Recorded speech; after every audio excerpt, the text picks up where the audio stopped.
Hello, naughty.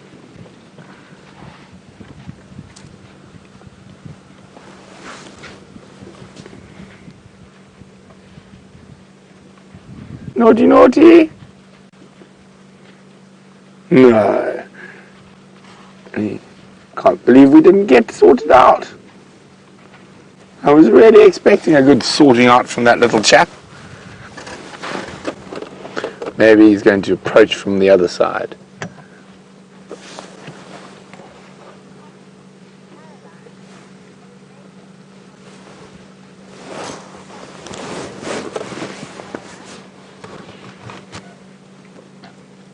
Oh, two in front of us, Brian. They look like they're up to something. Oh, no. There's so much focus on feeding at the moment. And I think in the late afternoon, there is the focus on feeding. We tend to get a bit more playfulness in the early morning. And of course, the ones that are young enough still to be suckling are still full of nonsense, but they're not relying on having to feed themselves just yet. And you can see how hazy the light is through the sun there. It should make for quite a spectacular sunset later.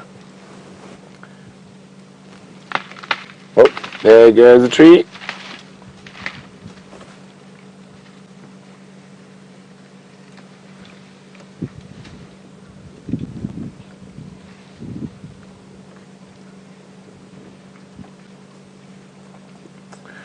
Bush architects rearranging their surrounds.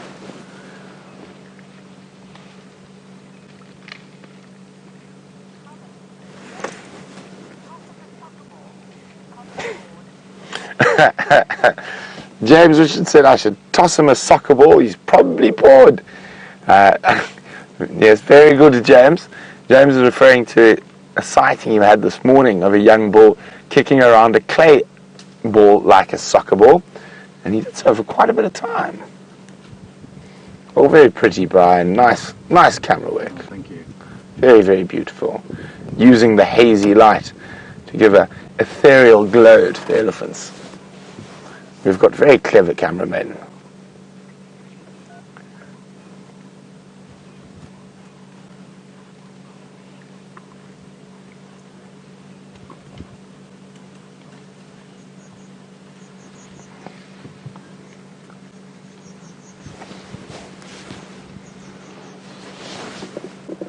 There's some more young bulls coming through.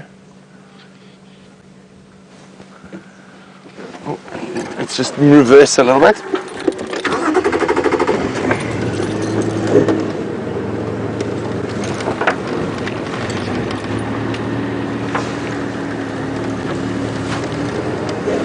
I'm just trying to see where the next load are going to come through at.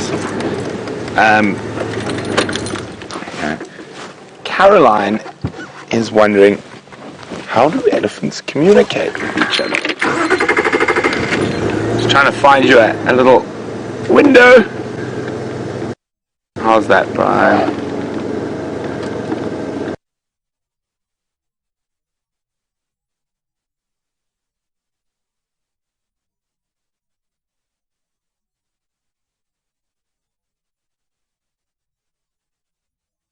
The gremlins have attacked the system today.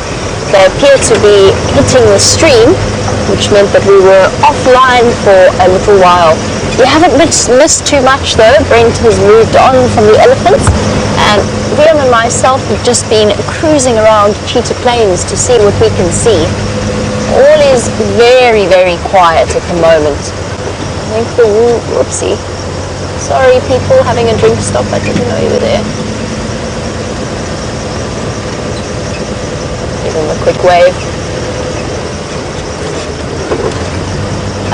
But yes, we've just been searching around Cheetah Plains, and with this strange weather, most of the animals I think are hiding away, not really wanting to stay out in the open.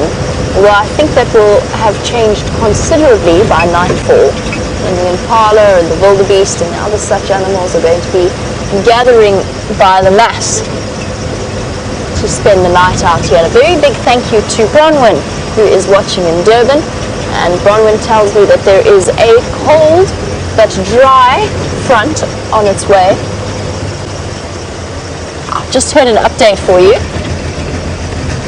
Tingana made another kill. Even if he did lose his kill to the lions, Tingana made another kill on Hoffman's.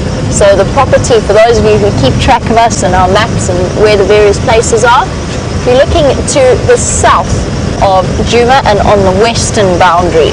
So that little bit between Arathusa and Djuma, just to the south of that. So that is Hoffman's, and that is where Tingana is with another kill. So he has recovered nicely. In the meantime, we've been checking carefully for Inkanyeni as well, of course. I still haven't managed to see her. I think I'm the last person left. I still haven't had a chance. When you saw her the other day with James. Seen her twice. Seen her twice. Well, that's just unfair. That's just not very fair at all. And I still haven't seen the pangolin, the famous pangolin that's around Cheetah Plains. So you never know, there's hope yet, and the night is yet young, or at least the evening is yet young. So we still have a chance.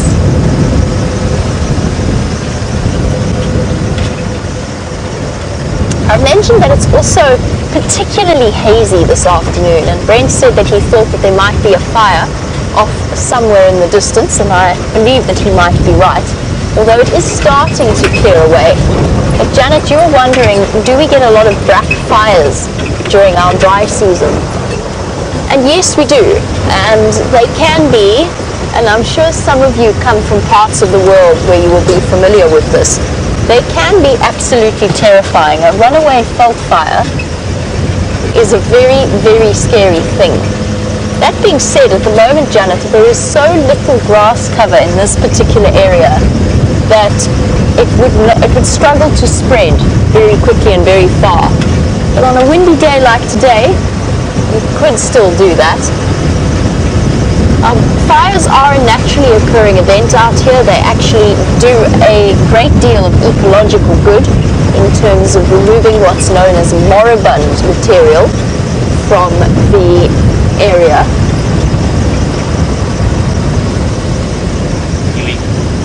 Oh, over to Brent. Let's see what he's got.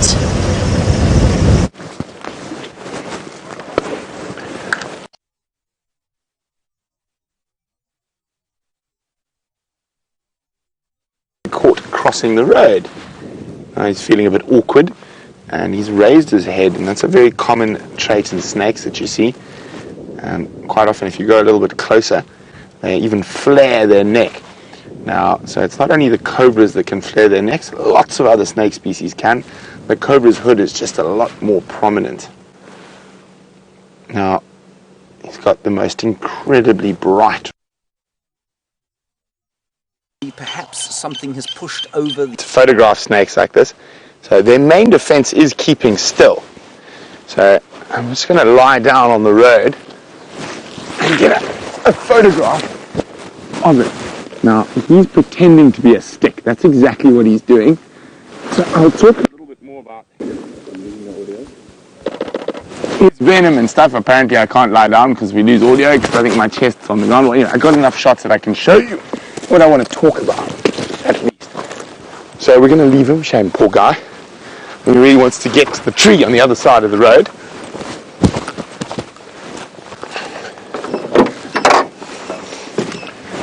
Oh, beautiful little snake.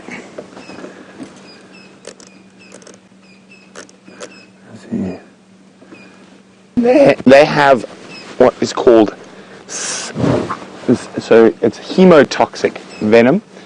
It's a lot of old world snakes have that venom, and we can't really see. We'll have a look a little bit later. But there we go. Just you can see how pretty they are up close. That will shame.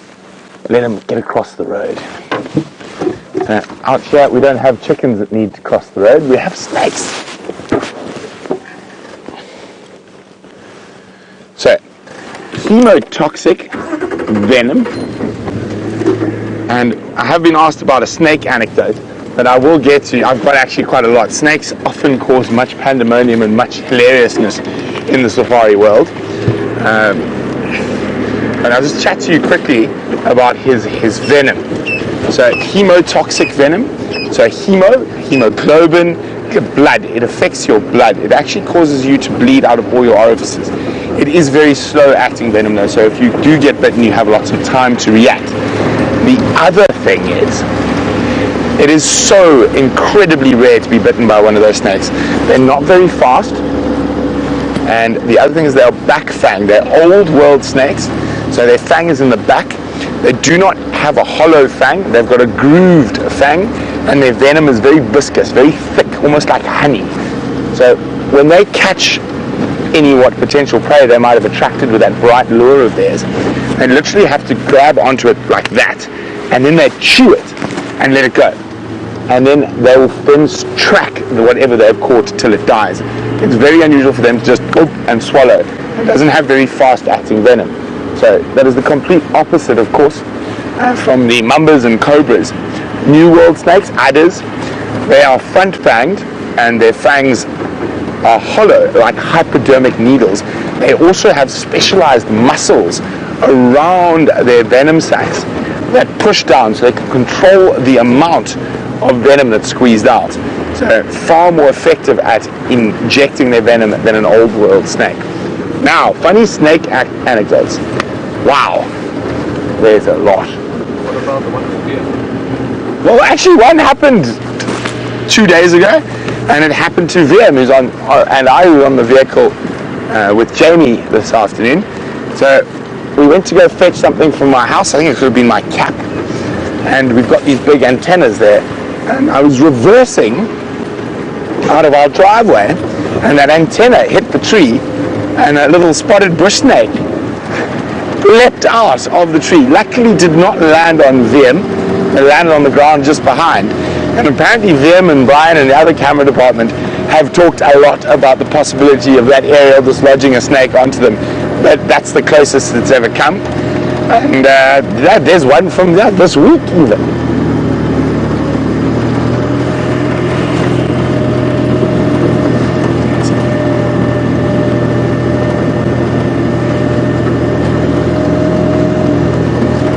Okay. I heard a report that there might be some action around the Buffelshoek waterhole, so I'm going to go have a look there, see what's going on.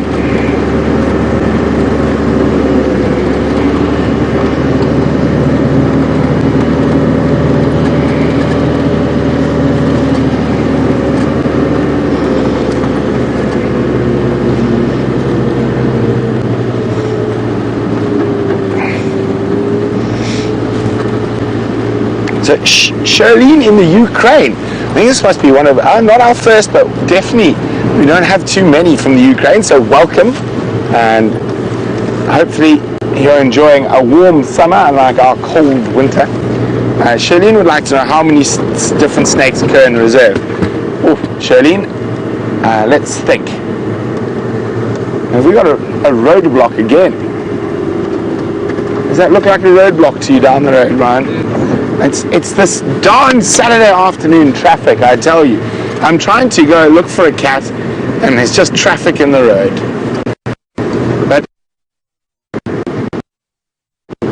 what I was saying is more elephants crossing the road in front of me.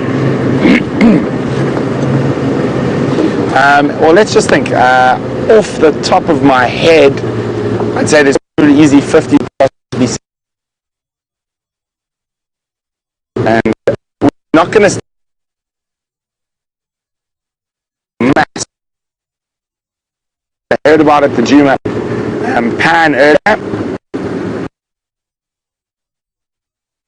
Looking for cats now.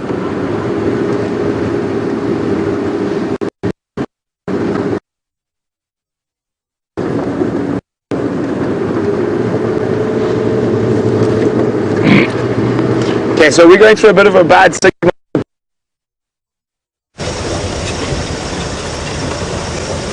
It seems as though Brent's signal was struggling there a little bit, but what an exciting sighting. I have yet to see, I don't think I've seen a vine snake since on Djuma, so that is a wonderful sighting for you to all share. We were actually just about to go through a bit of a bad signal patch ourselves, but we'll stop here for a moment and we'll have a look at what happens when you pump water to dams, unfortunately. It's just one of those things that your pipes have got to come from somewhere. And sometimes the pipes either have holes in them, or, as I think has happened here, the elephants, with their incredibly sensitive senses of smell, will come and dig them up. And actually, and I think the evidence there is relatively clear. What do you think, VM? I think it might be. Yep, no, the elephants have most definitely come through and dug up the water pipes there. And that's one of the big reasons why I often wondered whenever we drove along here why this patch of grass is so incredibly green. And I think we have our answer in that it sits right over where the water pipe trench is. And as a result, just even the tiniest of leaks give this area a bit more in the way of nutrients and moisture. Now, I've been struggling to think about which particular elephant anecdote I would have liked to have shared with you. We got distracted from that sighting and we went back over to Brent. But since we're here and since we are looking at water pipes, I spent a good close to 2 days solid work from morning till night fixing up a water pump and fixing up the pipes that led through to the dam. And as soon as I had finished it, a big male elephant walked up in the middle of the night, dug them out, and promptly burst all of the pipes, and we had to start again straight from scratch. He had a wonderful time, though. I mean, there were bits of pipe. You often see elephants, they like to, I've seen lions do it as well before where they've been dug up pipes, but they like to pick up the pipe and swing it around and play with it like it's a toy and throw it and then pick it up and then stomp on it because it makes a cracking sound, and put it in their mouths and chomp on it a little bit. And the whole time, because it was right outside the camp, the whole time Lexi was lying in the dark just growling constantly. And I'd kept investigating and I didn't see what it was. I thought that maybe a hyena was lurking about or a civet. Anyway, she was trying to tell me that an elephant had just undone 2 days of hard work. And that's a very common story. The elephants love to do that. It actually wasn't. It was grey water. It wasn't straight from the water pump. It was a trench for the grey water from the washing machine. That's what it was. And elephants, for some reason, do really enjoy grey water. But that, I think we can safely say, it was either the elephants or, to be fair to them, they might have come through just to take advantage of it.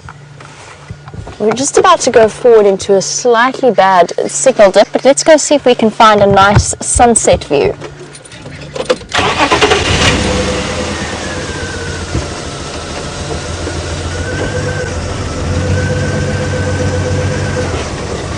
And Gilly, in the UK, you're obviously a Kruger National Park visitor in your time.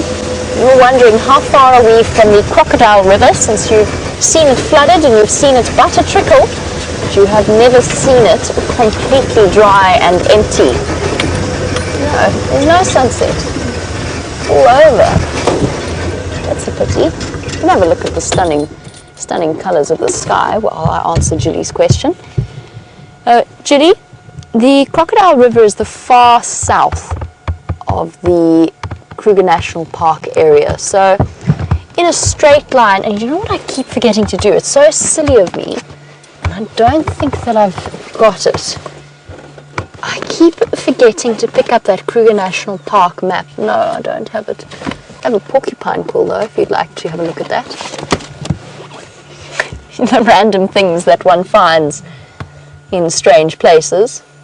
The porcupine quill I must have picked up on drive and forgotten to remove. Anyway, I'm distracted from Gilly's answer. Could the animals walk there? Yes, absolutely they could, and elephants could well travel all the way. They're much more renowned for those enormous distances that the herds travel. Gilly, the rest of the animals, there's actually 2 other rivers that are a bit closer that would provide water as well, that I have yet to see run dry, and that is the Sand River and the Sabi River, and both of which have been, after the big rains that we had, I think it was around, excuse me, around February, we had those rains, we noticed that the river started to flow again. So this Crocodile River, if I had to guess in a straight line, is probably close to around maybe 100 kilometers away, if not more. 100 kilometers would be about right. So still a long way away from where we are now. And of course the Kruger National Park, here's an anecdote for you. It must be one of VM's favorite moments in terms of the times that we have worked together. The time I tried to move a silver cluster leaf out of the road. Guess what? I'm not going to be doing it with this one because VM says, oh. Last time I tried that, I picked the stupidest branch. I don't know why.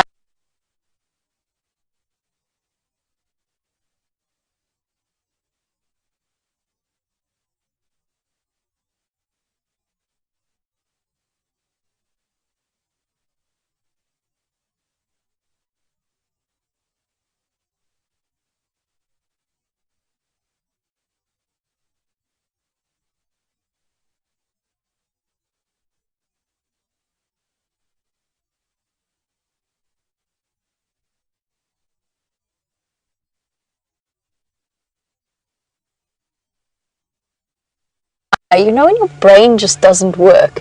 I picked the stupidest branch and it snapped and we were live and I fell over onto my bottom. And it was hilarious, and then I couldn't stop laughing, and I was laughing so much that I started pouring tears out of my eyes from the laughter.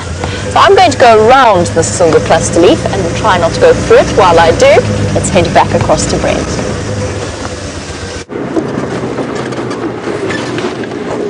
So we're rushing off to the report of a single lioness, probably the Nkuhuma's got cubs in Torchwood at Buffelshoek Waterhole, but unfortunately by the time we got there she'd gone.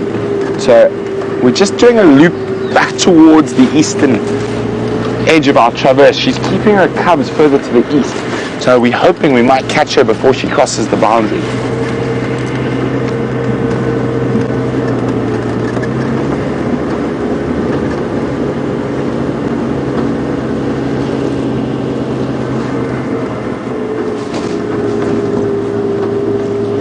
Doesn't look like she came directly this way. There's a young male waterbuck. Almost looks like he's standing guard at Quarry Pan.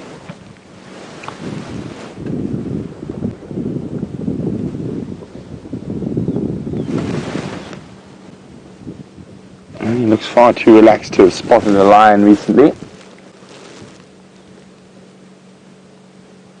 So let's check a little bit further to the north.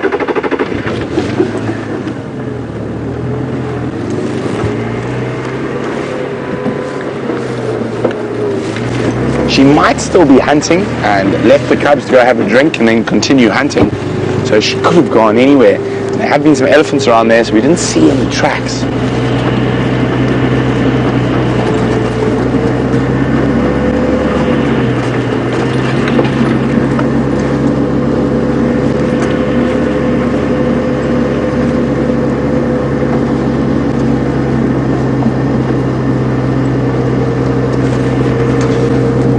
Debbie would like to know, what is the best soil for tracking?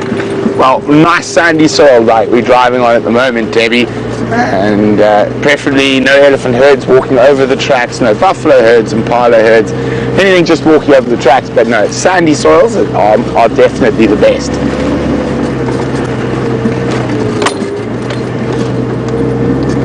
Okay, so we're going to do a loop back to the north.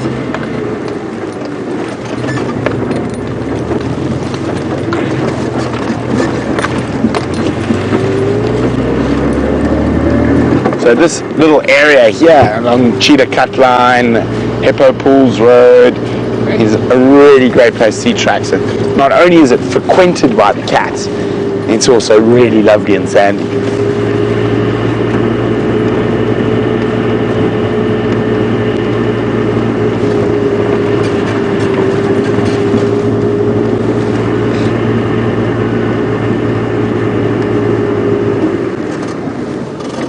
Could literally pop out anywhere here.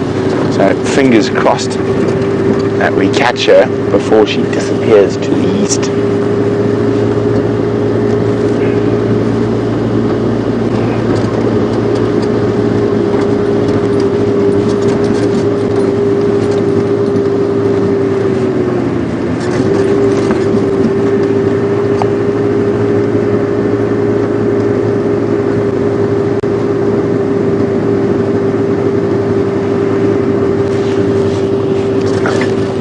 Races, saying it's been a long time since she's heard any news of Mr. Anderson.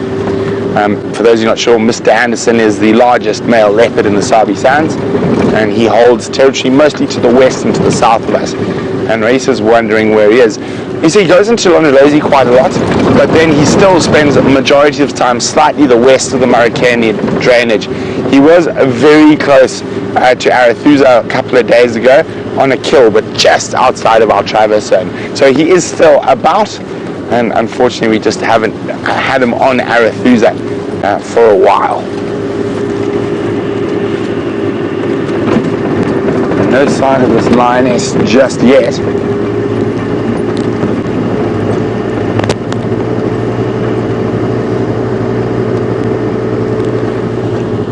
Oh, I do see a game drive vehicle there. I think that's Andrew, who's also searching for this lioness.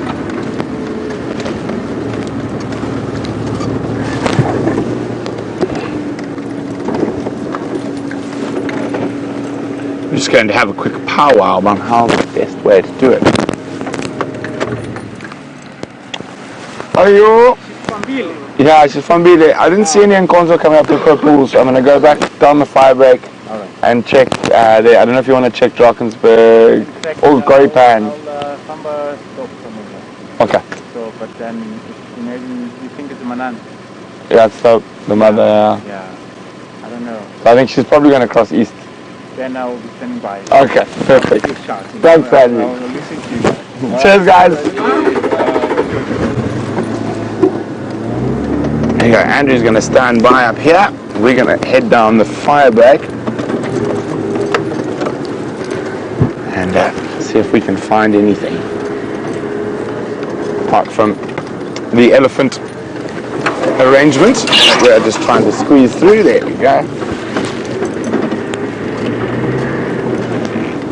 Okay, so you can see it's still quite light, but I've got these bright headlights on. And don't worry, it's not because I'm as blind as a bat and can't see where I'm going. Apparently my mic has fallen down. Brian giving me scratching on something. Just give me a second. Sorry about this. Ooh, what's it caught on?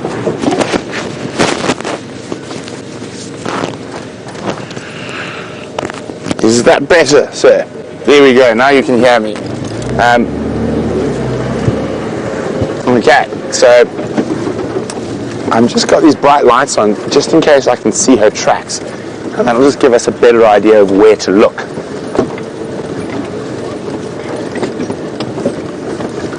Bouncy, bouncy.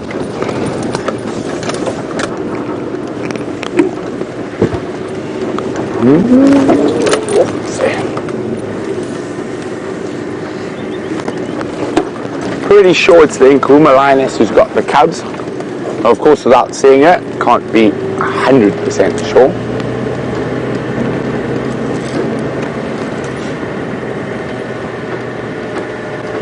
And now, speaking of Nkuhuma lions, Mr. Junior has been back around and misbehaving.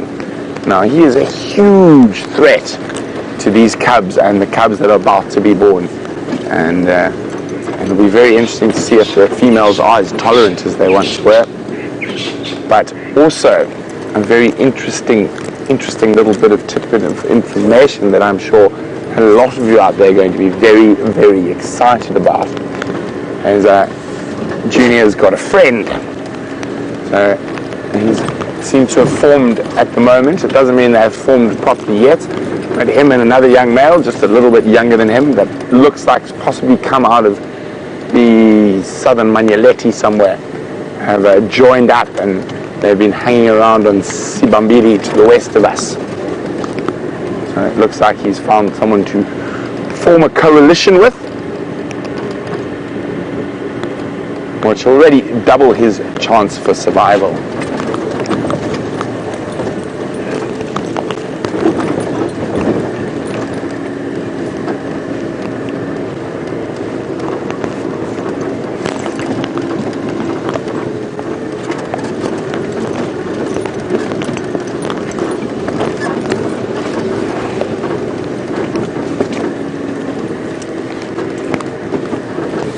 So unfortunately, it doesn't look like she came this way. Well, it's a double-edged sword. I'm hoping to sort of catch her walking towards us, but it doesn't look like it. So it means she's probably gone further to the southeast, and that means deeper into Djuma for now, but also a much bigger and more difficult area to find her in.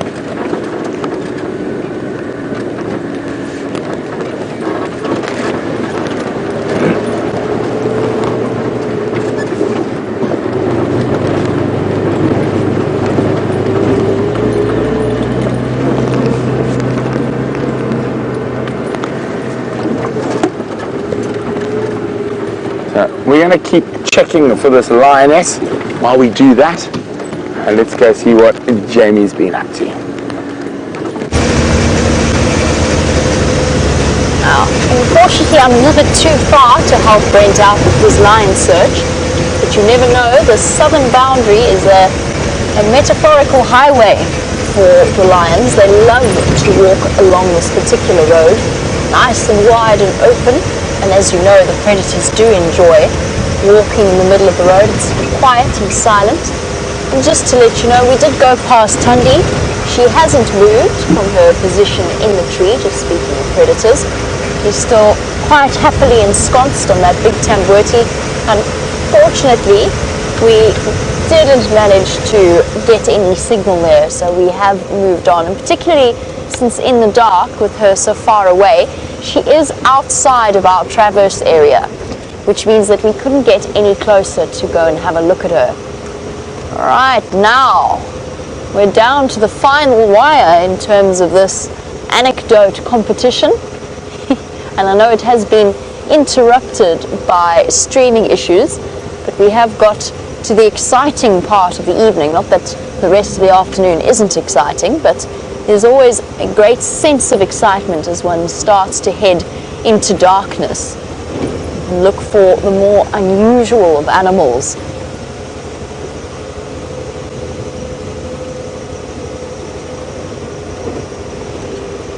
Oh, and it is properly down to the wire here. 52% of you siding with me, but 48 on Brent's team. Though it is exceptionally close, just 4% between us. It all rides on this VM. I'm going to have to find something exciting to tell you a story about. I have to be honest though, one of the big reasons that I suggested this competition in the first place is because Brent is an absolute wealth of incredible stories. He has seen and experienced some very, very interesting things in his life. I thought it might be quite fun to share, and we all have as guides, to live this kind of a life. You build up a plethora of stories that sometimes you forget about, and it just takes a little bit of prodding to remind you. We have the camera for it. Is it going to stay? Oh no. Oh, I see you. The joys of live safaris. It's right in the middle of my spotlight there, VM. I don't know if you can see it. Where's it gone? There it is. There it is. Well done. Go VM. Managing to have a look at a bush baby. Albeit particularly hidden, but you can see it casting about with its head, looking for, at this time of year, less insects and more tree gums. It is still there. Definitely one of my cutest and favorite of the primates. They are utterly adorable. Is he still? Yes, he is still there. You can see the long fluffy tail, perfect balancing instrument. Now it's very far away from me, so I have to keep sort of looking at where it is versus where my spotlight is, and then checking what you can see through the eyes of the camera. There we go, perfect. Thank you, little guy. Look at that, he's even chewing on the bark to get to the gum. So that's exactly what I was talking about, the fact that in winter their diet consists of a large portion of tree sap or gum. Well, that's exactly what he's doing here. They search for spots where the wood borer insects of different varieties have broken through the bark, and then they go and they lap up the sap.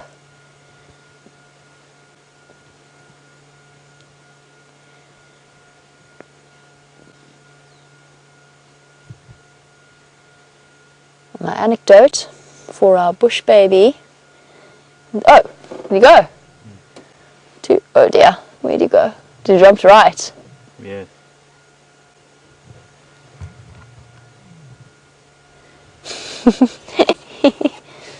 I don't know where he went. I'm going to have to cast about with my spotlight for a little bit. That was awesome. We hardly ever get to see bush babies like that, so that was really, truly enjoyable. Oh, the guys think that they can see him. Kirsty says in the middle. I'm not quite sure what in the middle means, Kirst.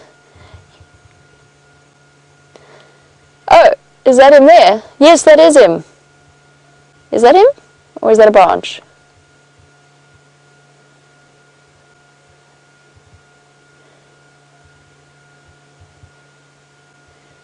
There. You're looking sort of in the middle of the screen now, Kirst. Oh, is that? There we go. There he is. There he is. Go down a little bit for him.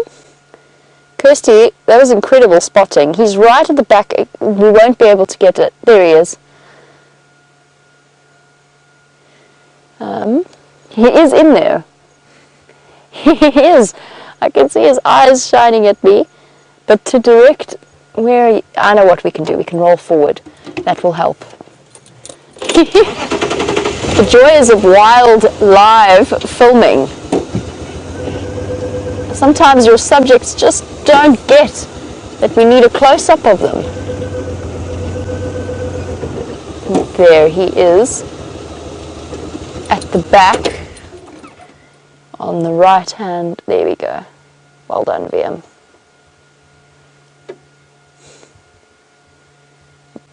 I'm just going to hold my arm really still because I can't see where he is from my angle. I'm going to trust there that he sticks around for a little bit. There you go, you've got his bright eyes shining through.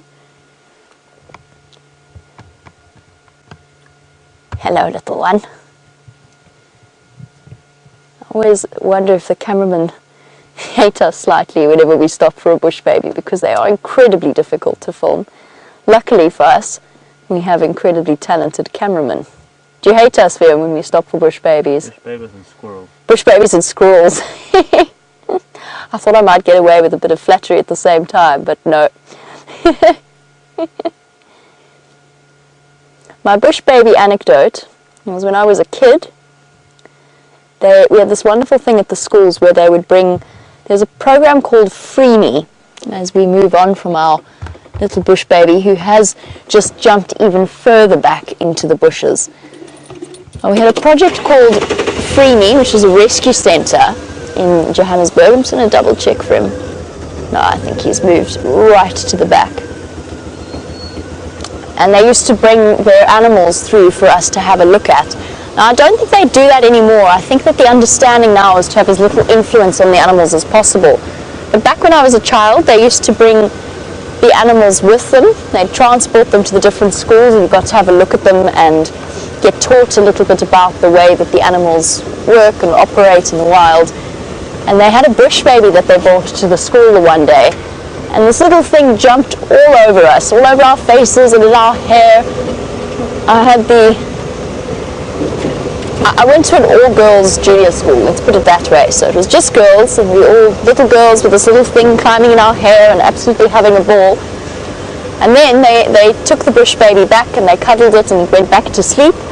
And the gentleman who was giving the lecture then proceeded to tell us how bush babies scent mark. Now, bush babies, when they scent mark, dribble just a few drops of urine and they grab it with their front paws, with their hands essentially, and they give their hands a jolly good rub, and then they rub it all over their feet, and then they hop from branch to branch spreading the scent of their urine. Well, you can just imagine how this went down with a group of city kids, city little girls. And whilst in South Africa most children or a lot of children are fortunate enough to be exposed to the Kruger National Park and to the wilderness areas, but never quite in such proximity, and perhaps the shock of discovering that we had essentially just been peed on by a bush baby was a little bit too much for some of the fainter at heart to stand. And there was some significant distress that day, and the teachers did some considerable comforting. I'll never forget the looks of shock and horror. I mean, I must say we were about 8 years old at the time. There you go, the bush baby anecdote. There's also, I actually have 2 anecdotes for this one, but I know I said you can only have one. But when Brent and myself went to the Kruger National Park recently, just before my birthday, we went and we stayed up in Prefuri, which is right up to the north. We stayed just outside the park in a little campsite on the river where we had a tent on a wooden platform. Now the bush baby gets its name from the cry of the greater galago, or the thick-tailed bush baby, that I promise you sounds like a baby in full scream. A baby that has a wet nappy and is hungry and is tired, all rolled into one. That is what a thick-tailed bush baby sounds like. It was quite a long journey and we were absolutely exhausted. We went passed out fast asleep, and about 4 o'clock in the morning, this bush baby climbed on top of our tent and screamed right in through the windows. And you have never seen 2 people levitate like we did. It was incredible. I had no idea Brent could move that fast. We got such a fright. And it's not like it's the first time either of us have heard that sound before, but when it screamed in your ear at 4 o'clock in the morning through the thin material, the top part of the tent was completely open, and it does have quite a surprising effect on one.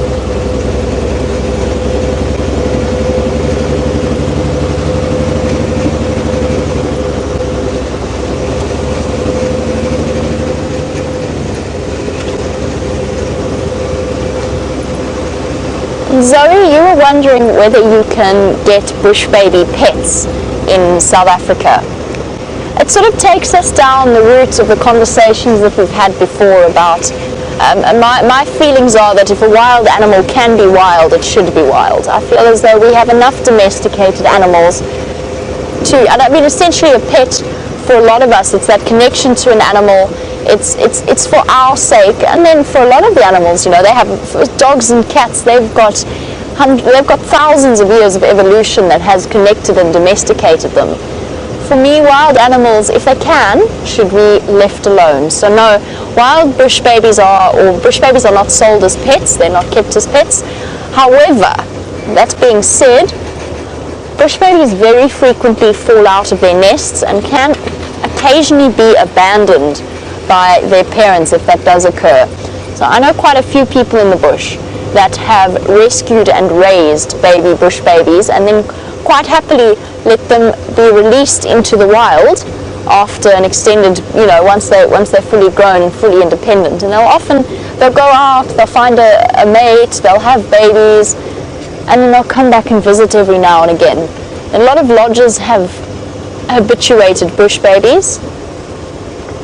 Oh yes, in a way you do get pet bush babies, but they're not so much pet bush babies as rescued bush babies. Alright, well, let us see what other nocturnal animals Brent Leo Smith can find you.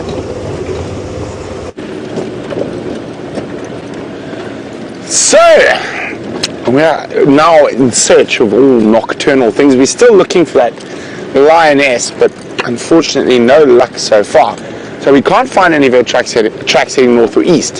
So we're checking to the southwest. So could be good luck because that's deeper into Djuma. And I'm really, really hoping she moves those cubs into Djuma at some point shortly. So they've been in that den in Torchwood for quite a while now.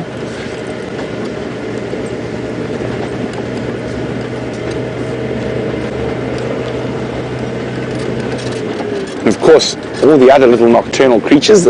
And you've seen, had a great sighting of a bush baby with Jamie.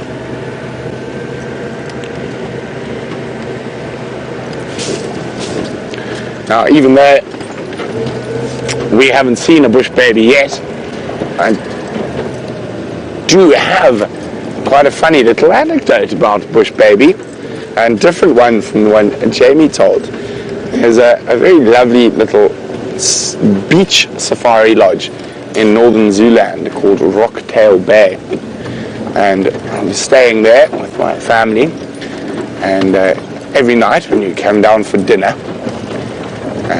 a thick-tailed bush baby would leap onto the table, or onto your back, or onto your head.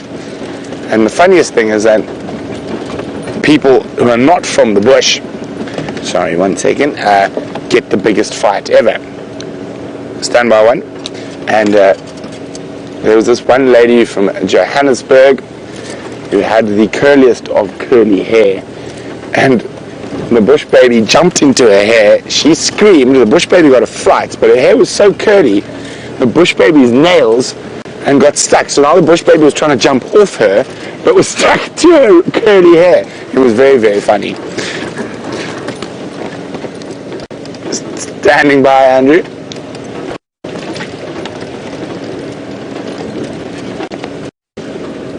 Negative. I checked the firebreak down to Buffelshoek East, and then Guaripan, and now checking central to Nyala North. Still nothing.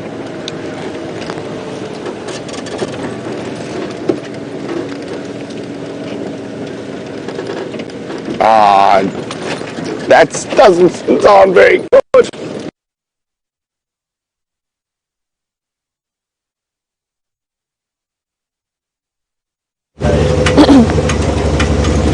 We're just discussing the possibility of Thandi being pregnant. Unfortunately, Brent's signal dropped in mid-sentence, so that's why he disappeared off your screens.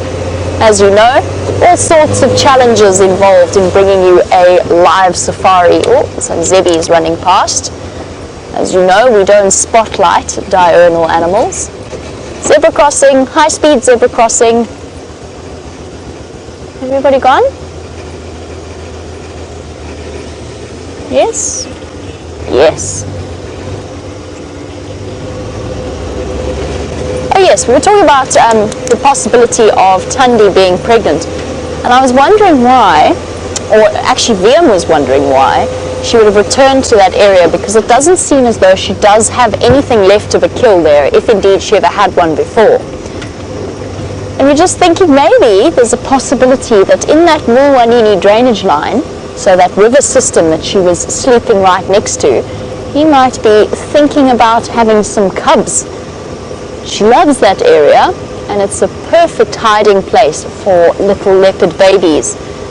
Her gestation period, we saw Tingana mating with her, I would say about roughly 100 or so days ago, which would put it at exactly right for her to have her cubs. And I think there is a distinct possibility.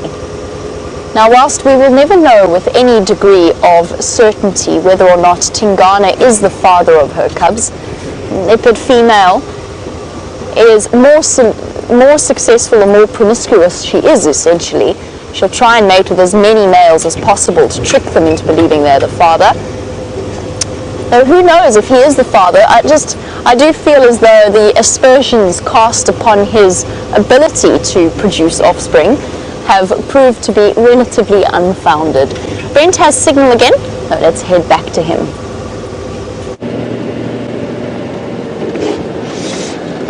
Sorry about that. We just went through a little dip, and so far, I think Jamie is winning this sunset safari.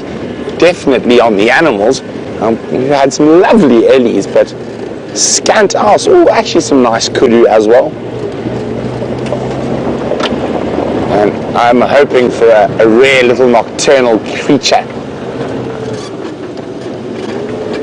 somewhere towards the end of the safari.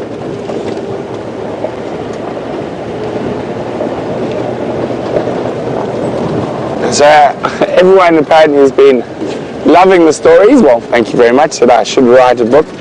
Maybe one day. Unfortunately, I have tried to write before. I'm just not very good at it. And if I can write how I speak, I think it'd be okay. But I can't. I think maybe I should just get a dictaphone and get someone else to put it in words. Or do an audio book, yes, in a modern age. You don't need paper. You can do an audio book. Very good idea, Brian.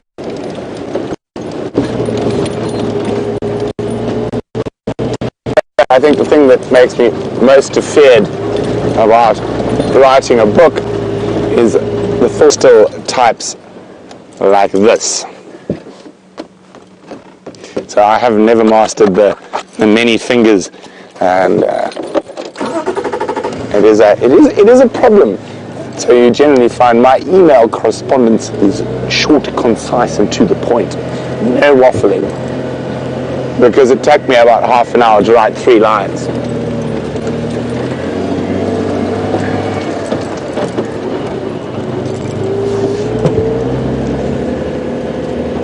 So, hi Rose. Rose is wondering how many years it takes to start working with wild animals. Well, Rose, there are various different courses that you can do where you can work with animals quite soon on. But to be left alone working with animals will probably take a good couple of years. And it all depends on what type of work you want to do with animals. With guiding, like what we do, is generally a year or 2, maybe a little less, before you are left alone with poor, unsuspecting tourists from afar. But it also just depends on your personality. Some people have a far easier time and a knack for reading animals and judging behavior and being comfortable in those situations, and some people will never be. So a lot of it depends on the person.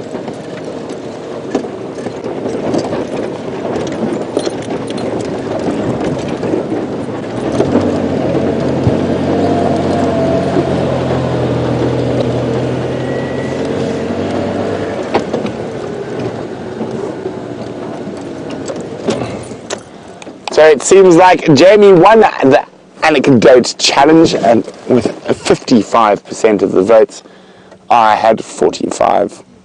It's okay, Ben. Thanks, Brian. Brian still loves me. But it's been wonderful having you. Sorry about we had a few little tech difficulties this evening. And some of it, for once, was not gremlins on the ground. It was gremlins in space attacking satellites. And somehow, I think Peter Braat sat on his porch in Cape Town, aimed his laser skyward and zapped away. And that seemed to have sorted those out. And don't forget to join us in a few short hours for the sunrise fire. It'll be James and Jamie leading you through the African bush. I am going to be having snooze, and I'm quite looking forward to a little snooze. But from the Killer Bees, adios. Get them, and we certainly have set body clock routines that wake us up regardless, but nevertheless that odd moment to just recharge your batteries is a really essential part of this whole thing. You know, of course, now that I've done this and I've introduced this competition, having taken it 55 to 45, which was very, very close by the sounds of things. I mean, so close as to, that's how I'm going to sell it. So close as to basically be a tie. That's what I'm going to tell him. Otherwise, he's going to be terribly upset with me when we get home. I am joking, of course, and I'm glad that you all enjoyed our stories, and perhaps someday we will put together a book of the different and bizarre experiences of things that happen out here. You never know, you'll have to stay tuned to find out. Tomorrow morning holds plenty of promise. We'll go and investigate, see if Tundi is still around. There's so many things to be out looking for, and we will be seeing you in just a few short hours.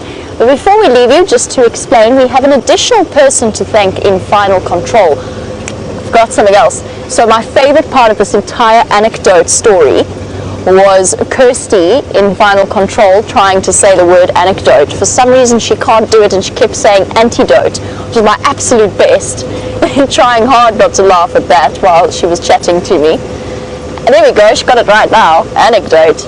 We have an additional person apart from Kirsty and Jerry in final control, and that is Chelsea. Now Chelsea is doing an internship with us. She is a graduate natural sciences filmmaker, and she also has plenty of camera work, operating skills, and editing experience as well. So she'll be with us for the next 2 months. And when you hear the name Chelsea, and some of you might have even seen her on our Facebook Live last night, that is who we're chatting about. Alright, we have reached the end of our sunset safari. Oh, and just to finish off that thought, sorry, there's too many things going on in my head at the moment. We do extend our arms and a very warm welcome to Chelsea. We are thrilled to have her on board with us, and I'm looking forward to some of the things she'll be able to experience.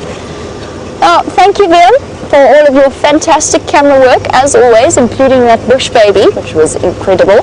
Stunning bush baby sighting. And thank you to our lovely ladies in final control.